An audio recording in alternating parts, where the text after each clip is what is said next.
Aditya L1 launched.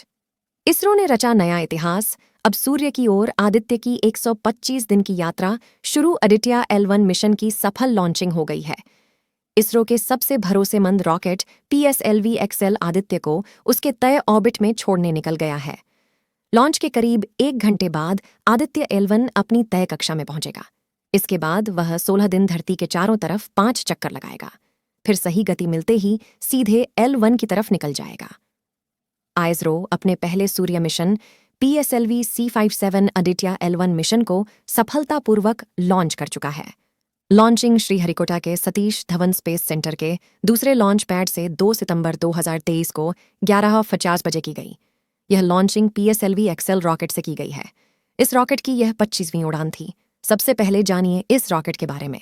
यह PSLV rocket की 25वीं उड़ान है। PSLV XL वेरिएंट की 25वीं उड़ान है। ये रॉकेट 140.62 फीट ऊंचा है। लॉन्च के समय वजन 321 टन रहता है। यह 4 स्टेज का रॉकेट है। 6 स्ट्रैप ऑन होते हैं। PSLV XL rocket Aditya L1 को धरती की निचली कक्षा में छोड़ेगा, जो 235 किलोमीटर x 19,500 किलोमीटर की पेरिजी और एपोजी वाली अंडाकार कक्षा है।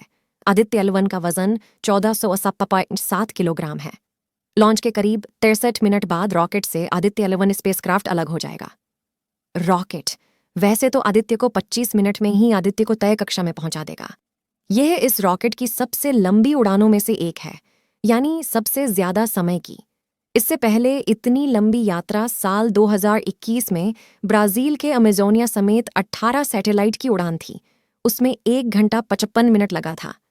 उससे पहले सितंबर 2016 में इस रॉकेट ने 2 घंटे 15 मिनट की उड़ान भरी थी। तब इसने 8 सैटेलाइट्स को अंतरिक्ष में छोड़ा था। भारत का सन मिशन किन देशों के स्पेसक्राफ्ट पहुंच चुके सूर्य के पास तक, इसरो के आदित्य L1 का क्या plan? Aditya L1 ISRO solar mission. ISRO इस साल जून-जुलाई में अपना पहला सूर्य मिशन आदित्य L1 लॉन्च करने वाला है। आदित्य भारत का पहला सोलर मिशन होगा जो सूर्य के कोरोना की स्टडी करेगा। दुनिया के और भी देश हैं जो सूरज की स्टडी के लिए मिशन भेज चुके हैं। जानिए आदित्य और अन्य सोलर मिशन के बारे में। ये है इसरो के आदित्य L1 मिशन का आर्टिस्टिक इमेज। भारत का पहला सोलर मिशन यानी सूर्य की स्टडी करने वाले स्पेसक्राफ्ट आदित्य L1 की लॉन्चिंग जून-जुलाई में होगी। इसरो प्रमुख डॉ.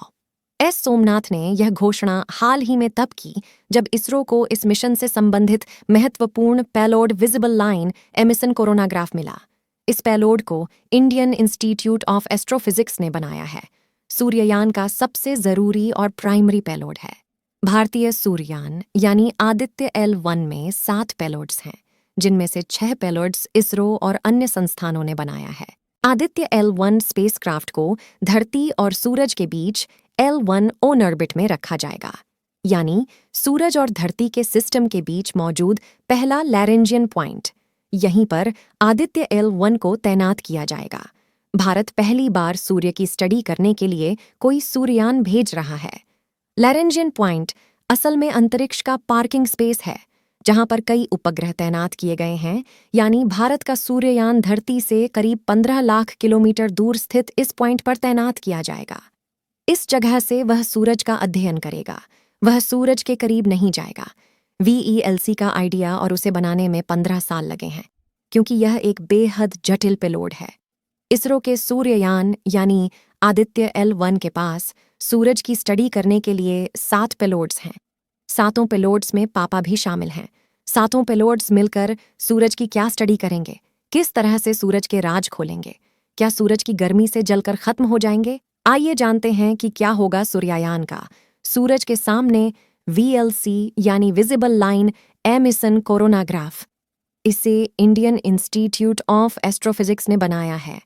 सूर्ययान में लगा VELC सूरज की HD फोटो लेगा। इस स्पेसक्राफ्ट को PSLV रॉकेट से लॉन्च किया जाएगा। इस पेलोड में लगा कैमरा सूरज के हाई रेजोल्यूशन तस्वीरें लेगा, साथ ही स्पेक्ट्रोस्कोपी और पोलरीमेट्री भी करेगा। पापा यानी plasma analyser package for Aditya. यह सूरज की गर्म हवाओं में मौजूद इलेक्ट्रॉन्स और भारी आयन की दिशाओं और उनकी स्टडी करेगा। कितनी गर्मी है इन हवाओं में, इसका पता करेगा। साथ ही चार्ज्ड कणों यानी आयंस के वजन का भी पता करेगा। सूट यानी सोलर अल्ट्रावायलेट इमेजिंग टेलीस्कोप, यह एक अल्ट्रावायलेट टेलीस्कोप है। यह सूरज की अल्ट्रावायलेट वेवलेंथ की तस्वीरें लेगा, साथ ही सूरज के फोटोस्फेयर और क्रोमोस्फेयर की तस्वीरें लेगा, यानी नैरो और ब्रॉडबैंड इमेजिंग होगी।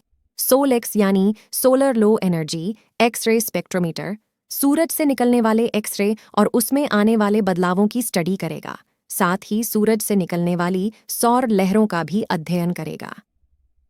शियल्टेंस यानी high energy L1 orbiting X ray spectrometer CL1OS, यह एक हार्ड एक्सरे स्पेक्ट्रोमीटर है। यह हार्ड एक्सरे किरणों की स्टडी करेगा, यानी सौर लहरों से निकलने वाले हाई एनर्जी एक्सरे का अध्ययन करेगा। एस्पेक्स यानी Aditya solar wind particle experiment, इसमें 2 सब पेलोड्स हैं। पहला स्विस यानी सोलर विंड आयन स्पेक्ट्रोमीटर, जो कम ऊर्जा वाला स्पेक्ट्रोमीटर है। यह सूरज की हवाओं में आने वाले प्रोटॉन्स और अल्फा पार्टिकल्स की स्टडी करेगा। दूसरा स्टेप्स यानी super thermal and energetic particle spectrometer, यह सौर हवाओं में आने वाले ज्यादा ऊर्जा वाले आयंस की स्टडी करेगा, यानी advanced tri axial high resolution digital magnetometers. यह सूरज के चारों तरफ मैग्नेटिक फील्ड की स्टडी करेगा, साथ ही धरती और सूरज के बीच मौजूद कम तीव्रता वाली मैग्नेटिक फील्ड की भी स्टडी करेगा। इसमें 2 मैग्नेटिक सेंसर्स को 2 सेट हैं। ये सूर्ययान के मुख्य शरीर से 3 मीटर आगे निकले रहेंगे। दोस्तों, आज के लिए इतना ही। अगर आपको इस वीडियो से थोड़ा सा भी नॉलेज मिला है तो वीडियो को लाइक कर दीजिए, और इस चैनल पर आप पहली बार आए तो चैनल को ज़रूर सब्सक्राइब कर लीजिए, ताकि हर नए वीडियो का नोटिफिकेशन आप तक सबसे पहले पहुंच सके। और इसरो के लिए कमेंट में जय हिंद, जय इसरो लिखें।